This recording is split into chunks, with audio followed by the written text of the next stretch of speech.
December 12, 1944. Camp McCain, Mississippi. The transport truck rolled through the gates of the prisoner of war facility just as winter dusk settled over the pine forests of eastern Mississippi. Inside, 43 German women sat in silence, their gray auxiliary uniforms hanging loose on frames that had once filled them properly. They had traveled for 3 days from the port in New York, processed through multiple facilities, each stop revealing more about the country that had defeated their armies in France. But nothing had prepared the American soldiers at Camp McCain for what stepped off that truck. Colonel Edward Lewis stood beside the vehicle as the rear gate dropped open, his weathered face arranged in the formal expression he had worn through countless prisoner arrivals over the past 2 years. He had overseen the processing of thousands of German soldiers, Italian prisoners, even a few Japanese sailors. He considered himself beyond surprise. He was wrong. The first woman to descend was Martha Schaefer, 24 years old, former radio operator from Berlin. She moved with deliberate precision, her back straight despite obvious exhaustion. But it was her face that made Colonel Lewis's breath catch. Her cheekbones protruded sharply beneath skin stretched thin as parchment. Her eyes, a pale blue that might once have been striking, sat deep in hollow sockets rimmed with the purple shadows of prolonged malnutrition. Her hands, gripping the side of the truck for balance, were skeletal. Behind her came the others, each one a testimony to the collapsing German war machine. Johanna Fischer, just 19, looked like a child playing dress-up in an adult's uniform. Margarete Krause, the 31-year-old nurse, had the haunted expression of someone who had seen too much suffering and absorbed too little nourishment herself. Else Bauer moved carefully, as if uncertain her legs would support her weight. And Clara Vogel, the unresistion, the foddered well too attentively, 22-year-old radio technician, had to be helped down by 2 guards, her strength nearly spent. Lieutenant Alice Moore, assigned to oversee the female prisoners, felt her professional composure crumble. She had been a schoolteacher in Ohio before the war, accustomed to caring for young women not much different in age from these prisoners. But she had never seen anything like this. These weren't defeated soldiers. They were walking ghosts. Women whose bodies had been consuming themselves for months, maybe years. Private Tommy Reeves, the 20-year-old farm boy from Iowa, whispered to the soldier beside him, "My God, they're starving." His voice carried in the quiet evening air, and several of the German women turned toward him. They didn't understand his English words, but they understood his tone. It held something they hadn't heard in a very long time. Not pity, exactly. Something closer to horror. Martha Schaefer met the young private's gaze and saw his shock. She straightened her spine another impossible inch, determined to maintain dignity even as her stomach cramped with a hunger that had become her constant companion. Martha Schaefer had not always been hungry.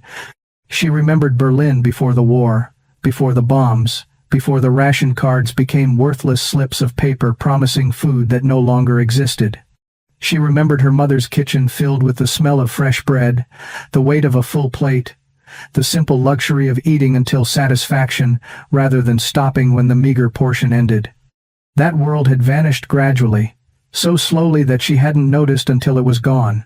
The rations had decreased year by year. First the luxuries disappeared, then the staples dwindled, then even the basics became unreliable. By 1943, when she had joined the Women's Auxiliary Corps, she was already accustomed to constant hunger. The military had promised better food for those who served. It was a lie, but a seductive one. Her assignment to France in early 1944 had come with whispered promises of access to French resources, to the food that occupied territories could provide. Another lie. The Wehrmacht took everything of value and left scraps for their support personnel. Martha and the other women in her communications unit survived on thin soup made from vegetable peelings, bread so dense with sawdust it barely qualified as food, and ersatz coffee that tasted like burned dirt. Johanna Fischer had believed the propaganda longer than most. Even as her body withered, she had repeated the phrases about sacrifice for the fatherland, about how their suffering would ensure victory, about how the enemy lived in decadent excess, while Germans showed their superior character through discipline and deprivation. She had believed it right up until the moment American soldiers captured their unit outside of Metz in November. The Americans who took them prisoner had been eating chocolate. Johanna had stared at the brown bars they pulled casually from their pockets, sharing them with each other as if such abundance was normal, expected, unremarkable. One soldier had even offered her a piece. She had been too shocked to accept, certain it was some kind of trick or test. Later, locked in the temporary holding facility, she had wept silently, mourning not her capture but the realization that everything she had been told was backwards. If the decadent Americans had chocolate to spare, what did that make German deprivation? Sacrifice, or simply suffering? Margarete Krauss had watched women die of starvation in the military hospital where she worked in France.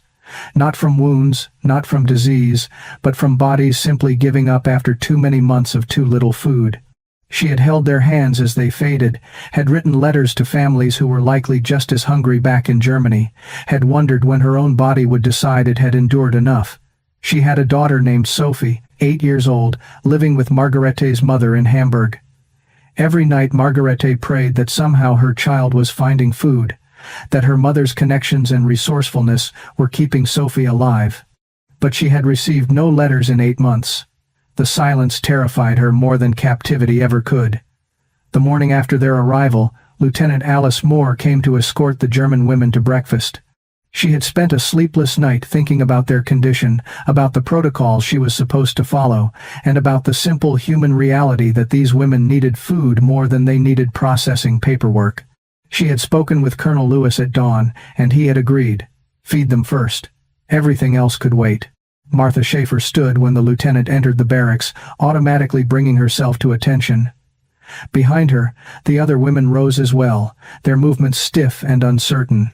They had been given rough wool blankets the night before, the first warm covering many of them had experienced in months, and several had been too overwhelmed to sleep, afraid that closing their eyes would make the warmth disappear. "Good morning," Lieutenant Moore said in careful, slow English. She gestured toward the door. "Breakfast, food." She mimed eating, feeling foolish but determined to communicate clearly. Martha's eyes widened slightly. She understood some English from her school days, and she translated quickly for the others in rapid German.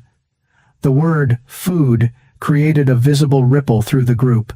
Johanna's hand went instinctively to her hollow stomach. Clara swayed slightly, as if the mere mention of eating had made her lightheaded. They walked across the compound in formation, military training overriding physical weakness. But their discipline couldn't hide the way their eyes darted around the camp, taking in details that contradicted everything they knew about prisoner treatment. The American soldiers they passed looked healthy, well-fed, their uniforms clean and properly fitted. The buildings were maintained, painted, solid. There were no signs of deprivation, no evidence of a nation struggling under the weight of total war. The mess hall loomed before them, a long wooden structure with windows that actually had glass in them. Lieutenant Moore pulled open the door, and the smell that rushed out stopped the German women in their tracks. Hot food. Real food.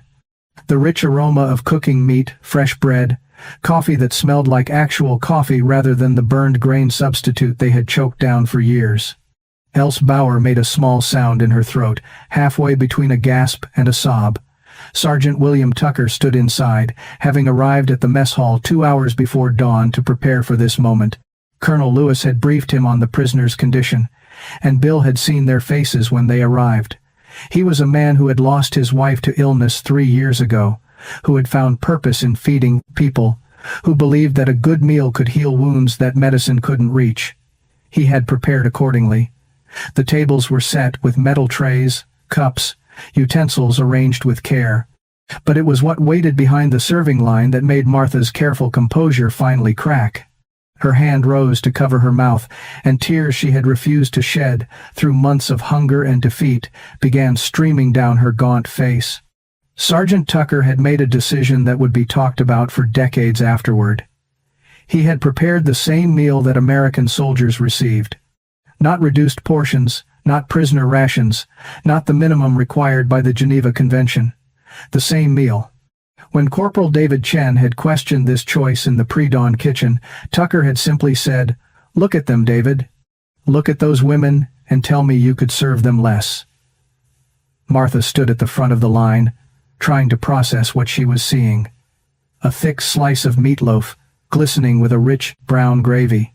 A generous mound of mashed potatoes, real butter melting into a golden pool at the summit. Green beans, not the withered, half-rotten vegetables she had grown accustomed to, but fresh, vibrant, seasoned with small bits of bacon. 2 slices of white bread, soft and pillowy, real butter in a small paper cup, and in a separate cup, cherry cobbler, the red fruit visible beneath a golden crust. Her hands trembled as she held out her tray. Sergeant Tucker served her himself, his portions generous, his eyes kind but professional. "Ma'am," he said quietly, though she didn't understand his words. Behind Martha, Johanna began to cry, silent tears streaming down her face as her tray filled with more food than she had seen in a single meal in over 2 years. Lieutenant Moore guided them to tables, helping the women who were too overwhelmed to move on their own. Clara sat down heavily, staring at her tray as if it might vanish if she looked away. Marguerite's hands hovered over her, food, uncertain where to begin, afraid that picking up her fork would break whatever spell had conjured this abundance. It was Else who moved first. She picked up her fork with shaking hands, cut a small piece of meatloaf, and brought it to her mouth. The taste of real meat, properly seasoned, cooked with care, rather than merely boiled into submission, hit her senses like a physical blow. She made a sound that was half moan, half sob, and then she was eating with desperate intensity, forgetting manners, forgetting military bearing, forgetting everything except the overwhelming need to consume this miracle before it disappeared. Her breakdown triggered the others. Within seconds, all 43 women were eating with a ferocity that made the American soldiers standing guard look away in discomfort. Johanna shoveled mashed potatoes into her mouth so fast she began to choke, coughing and crying simultaneously. Martha tried to maintain some dignity, tried to eat slowly, but her body betrayed her, her fork moving faster and faster as years of deprivation overrode her conscious control. Marguerite ate with one hand while the other clutched her stomach, as if trying to hold the food inside her body through sheer force of will.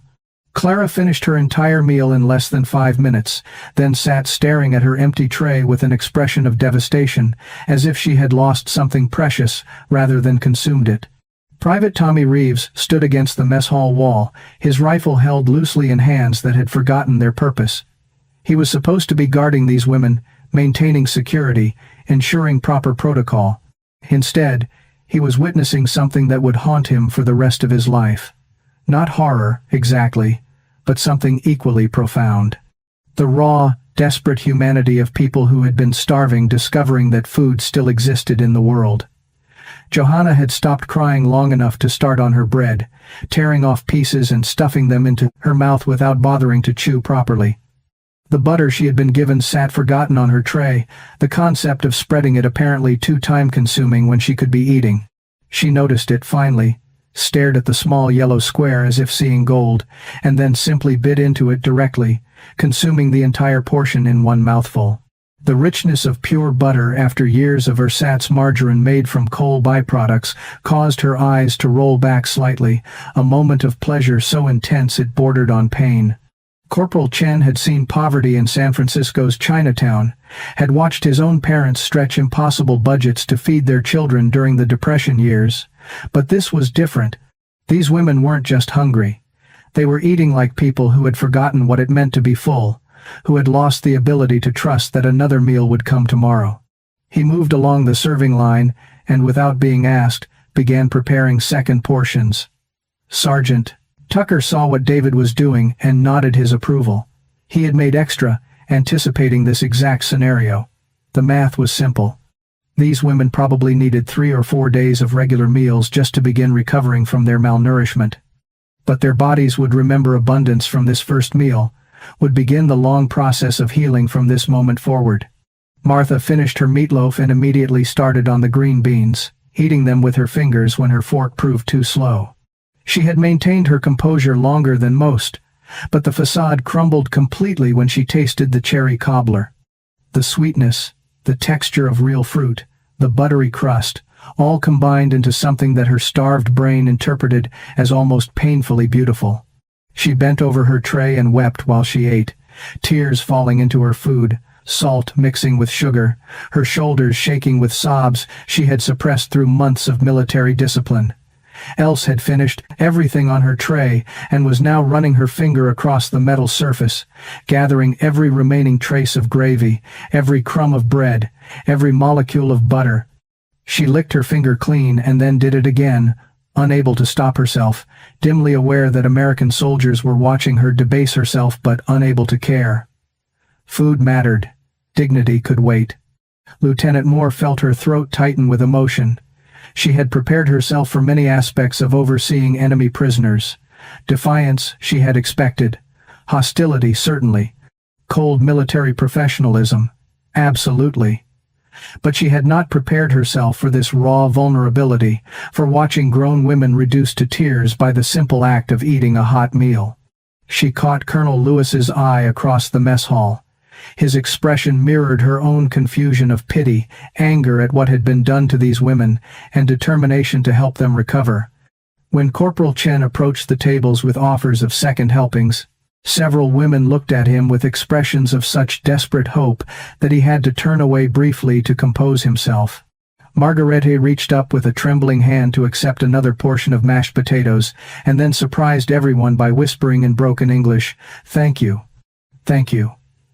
The words came out thick with emotion and unfamiliar pronunciation, but their sincerity was unmistakable. The aftermath of that first breakfast created a crisis that no military manual had prepared anyone to handle. Within 2 hours, more than half the German women were violently ill. Their shrunken stomachs, accustomed to meager rations and thin soup, rebelled against the sudden influx of rich food. Margarete, the nurse, found herself caring for her fellow prisoners while fighting her own nausea, her medical training overriding her physical distress. Lieutenant Moore called for the camp physician, Dr. Benjamin Walsh, who arrived to find the women's barracks transformed into an improvised infirmary. He examined them with growing concern, noting not just the immediate digestive distress, but the underlying malnutrition that had caused it. "Severely underweight," he wrote in his report that evening. "Evidence of prolonged starvation. Vitamin deficiencies apparent. Will require careful dietary management to avoid refeeding complications." But even as their bodies protested, the women couldn't stop thinking about food. Johanna lay on her cot, clutching her cramping stomach, and whispered to Else in the next bed, "It was worth it. Even this pain, it was worth it." Else nodded weakly, understanding completely. They had been sick from hunger so many times that being sick from eating too much felt almost like a victory. Sergeant Tucker consulted with Dr. Walsh about adjusting the meal plan. "Smaller portions initially," the doctor advised. "More frequent meals. Foods that are easier to digest. Build them back up gradually." But Tucker could see the conflict in the physician's eyes, the same conflict he felt himself. Medical logic said, "Go slowly." Human compassion wanted to give them everything immediately. By evening, the women had recovered enough to gather in the barracks common area. Martha sat with her back against the wall, her diary open on her lap. She had started writing again, something she hadn't done since her capture. The words flowed in German, trying to capture the impossibility of what they had experienced. "How do I write about this meal? How do I explain to myself that our enemies fed us better in one breakfast than the Reich fed us in months? What does this say about everything we believed?" Clara spoke quietly in German, her voice carrying in the silent room. "My brother wrote to me last year from the Eastern Front. He said the Russian prisoners they captured were starving. He said it was because the Soviets didn't care about their own soldiers." She paused, her thin frame hunched forward. "But we were starving too. In our own military. The Americans have had us for one day, and they've fed us like this. What does that make us?" The question hung in the air, heavy with implications that went far beyond food. Johanna, the youngest, who had clung to her beliefs longer than most, spoke with a trembling voice. "I thought Americans were supposed to be weak, soft. That's what we were told. That their abundance made them inferior to our discipline." She laughed, a broken sound. "But they have abundance, and they share it, even with us." even with their enemies. Margarete thought of her daughter Sophie back in Hamburg. Was her little girl as hungry as they had been? Was anyone feeding her with kindness? The thought made her chest ache worse than her overfull stomach. She had spent months telling herself that suffering for the war effort meant something noble. Now she wondered if she had simply been suffering needlessly, while men in power made promises they never intended to keep. 3 days after their arrival, Martha approached Lieutenant Moore with a carefully rehearsed request in halting English. "We work, yes? Kitchen, please?" She gestured toward the mess hall, her meaning clear even through the language barrier. Alice Moore hesitated, considering the implications. Allowing enemy prisoners to work in food preparation raised security questions. But she also understood what Martha was really asking for. Not just activity to pass the time, but purpose, connection, a way to earn the food they were receiving. Colonel Lewis approved the request with one condition. They would work under direct supervision, and Sergeant Tucker would have final authority over their assignments. When Martha and 5 other women reported to the kitchen the next morning, Tucker greeted them with cautious welcome. He demonstrated tasks through gestures and simple words: peeling potatoes, washing dishes, cleaning surfaces. Basic work that required no complex communication. Else proved to have an instinct for cooking that surprised everyone. She watched Tucker prepare the noon meal with intense focus, absorbing techniques and measurements. When he caught her studying his movements, he paused, and then deliberately showed her how he seasoned the vegetables, how he tested the temperature of the oven, how he knew when meat was properly cooked. She nodded eagerly, her hands mimicking his motions in the air. Corporal Chen found himself working alongside Clara at the dishwashing station. She was meticulous, almost obsessive, about ensuring every plate was perfectly clean. He realized after watching her for a while that she was treating each dish with reverence, as if the objects that held food deserved respect. When he showed her a more efficient way to stack the clean dishes, she smiled at him shyly, the first genuine smile he had seen from any of the German women. The kitchen became a space where language barriers mattered less than shared purpose. Johanna learned to knead bread dough under Tucker's patient instruction, her thin arms gradually building strength through the repetitive motion.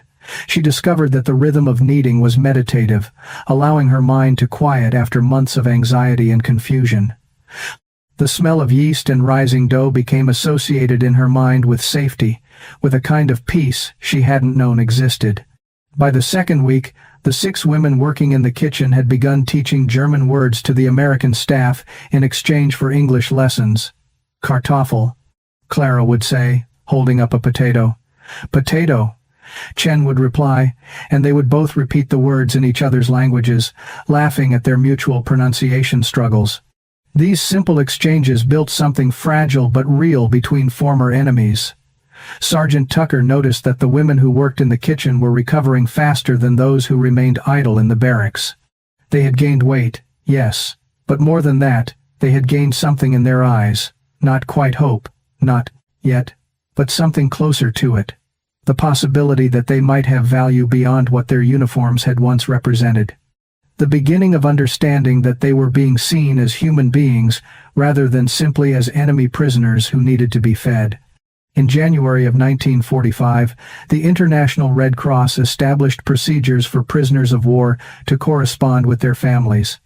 Lieutenant Moore distributed writing paper, envelopes, and pencils to the German women, explaining through Martha's translation that they could send letters home.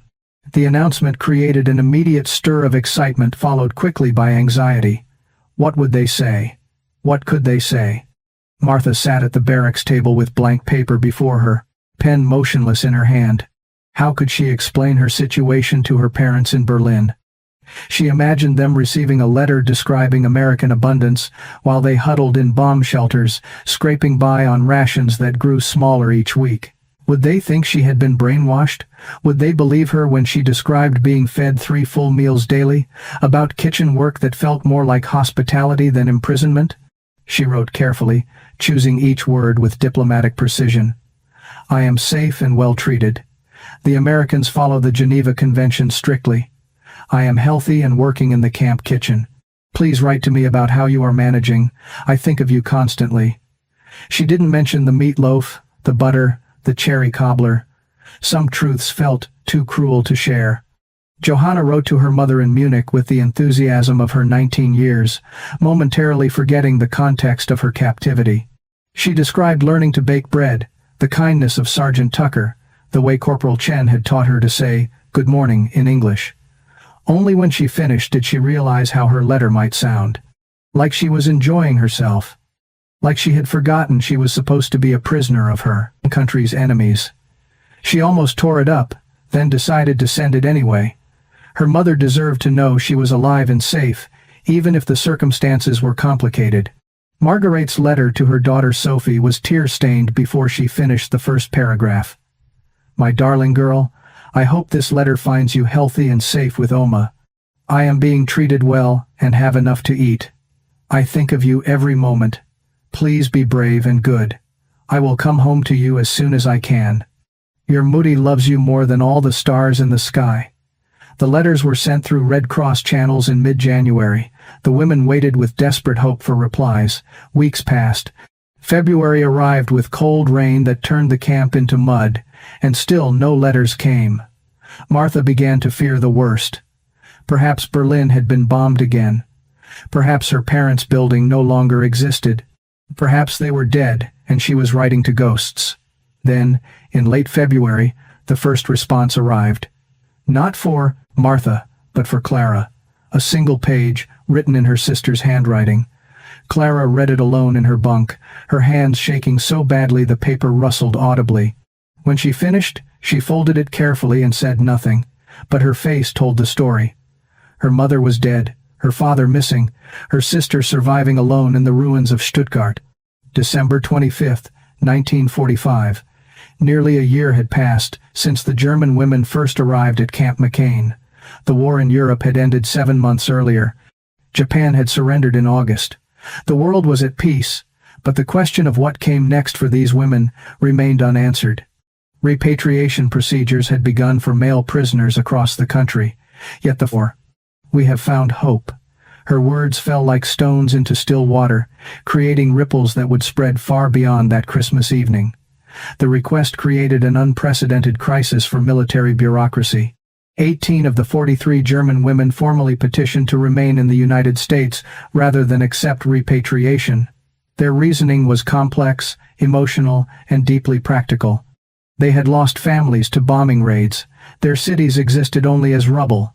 The country they had served, no longer existed in any recognizable form. But more than that, they had discovered something in American captivity that they wanted to spend their lives defending and sharing with others. Martha stood before Colonel Lewis in his office, serving as spokesperson for the group. Her English was now fluent, her understanding of American culture surprisingly deep after a year of daily interaction. "Colonel, we understand this is unusual. We know we were your enemies, but we have learned what America truly means. Not from propaganda, not from newspapers, but from how you treated us when you had every reason to hate us. You fed us when we were starving. You treated us with dignity when we expected cruelty. You gave us hope when we had lost everything." The military response took months. Lawyers debated legal precedents. Politicians argued about optics. Would allowing former enemy soldiers to remain send the wrong message, or would it demonstrate American values of redemption and second chances? The debate reached Washington, where officials who had never met these women made decisions about their futures based on policy rather than human reality. While bureaucracy ground slowly forward, life at Camp McCain continued its strange transformation. The German women were no longer treated as prisoners. They worked alongside American staff, attended English classes organized by Lieutenant Moore, and began learning about American civics and history. Sergeant Tucker taught cooking classes where German and American recipes merged into something new. Corporal Chen organized cultural exchange evenings where both groups shared music, stories, and slowly built friendships from the ruins of war. Marguerite received a letter in March of 1946. Her daughter Sophie was alive, living with neighbors in Hamburg after Marguerite's mother had died in a bombing raid. The news was devastating and hopeful simultaneously. Sophie needed her mother, but the child was surviving, resilient and presented, ways that broke and healed Margarete's heart. She made the difficult decision to accept repatriation. To return to the 43 women at Camp McCain remained in a strange limbo, neither fully prisoners nor free. Sergeant Tucker had been planning the Christmas meal for weeks. He knew this might be the last holiday these women spent in America, and he wanted to give them something to remember. Something that would perhaps soften their memories of captivity, proof that even in war, humanity could persist. He prepared a feast that rivaled anything the American soldiers would receive. Roasted turkey with sage dressing, honey-glazed ham, sweet potatoes with marshmallows, green bean casserole, fresh rolls with real butter, cranberry sauce, and 3 different pies for dessert. The German women entered the decorated mess hall in stunned silence. Paper chains hung from the ceiling, cut and assembled by American soldiers working alongside German prisoners. A small Christmas tree stood in the corner, donated by a local family who had heard about the women and wanted to contribute to their celebration. Presents wrapped in brown paper sat beneath it, small gifts purchased by staff members with their own money. Martha stood frozen in the doorway, overwhelmed by the generosity of it all. This wasn't required by any regulation or treaty. This was something else entirely. Lieutenant Moore touched her shoulder gently. "Merry Christmas, Martha," she said quietly. Martha's English had improved dramatically over the year, and she understood perfectly. "Merry Christmas, Lieutenant," she whispered back, her voice breaking. The meal was elaborate and abundant, but this time the women ate slowly, savoring rather than desperately consuming. They had gained weight over the months, their faces filling out, their bodies recovering from the starvation that had nearly destroyed them. But more than their physical transformation, something internal had shifted. They no longer ate like prisoners, afraid the food would disappear. They ate like people who had learned to trust that tomorrow would bring another meal. After dinner, Colonel Lewis stood to address the room. His words were translated by Martha, who had become the unofficial bridge between the two groups. "Ladies," he began, his voice formal but warm, "you came to us as enemies. Many of you will soon return to WWII, Germany, to rebuild your lives and your country. I hope you will remember that Americans believe in second chances, in redemption, in the possibility that former enemies can become friends." Else raised her hand, surprising everyone. She stood slowly, her voice steady despite obvious emotion. In careful English she had practiced for this moment, she spoke directly to the colonel. "Sir, some of us, we do not want to go back. Germany is broken. Here, we have found something we never had before. A daughter who needed her more than she needed the promise of American abundance." Of the 18 who had requested to stay, 12 were eventually granted permission to remain as displaced persons pending immigration status. They would need sponsors, jobs, and communities willing to accept former enemies as neighbors. The process would take years, but it would succeed. Martha found sponsorship with a family in Georgia who needed a translator. Else went to Ohio to work in a hospital. Johanna, the youngest, was sponsored by Lieutenant Moore's own family, eventually attending college and becoming a teacher herself. 25 years later, Martha stood in a kitchen in Atlanta, preparing meatloaf and mashed potatoes for her American husband and their 3 children. The recipe was Sergeant Tucker's, passed down before he retired. As she spooned gravy over the meat, she remembered that first breakfast at Camp McCain, remembered weeping while she ate, remembered the moment everything changed,